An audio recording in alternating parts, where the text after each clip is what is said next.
o poezie scrisă de moi. Oh, sunt un poet.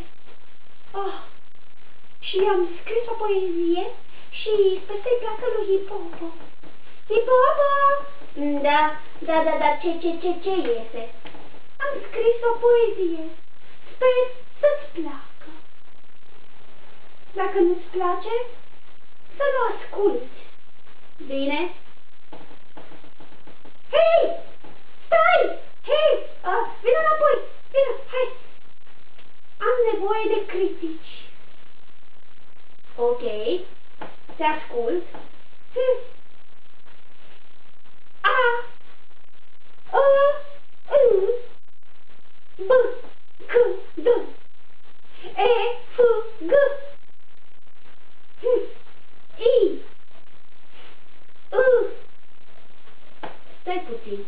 Nici măcar n-ai spus corect. Ce știi tu? Reiau. A, B, C, D, E, F, G, H, I, J, K, L, M, N, O, P, Q, R, S. Dar n-am spus nimic. Nici nu trebuia. T, C, U, V, W, X, Y, Z.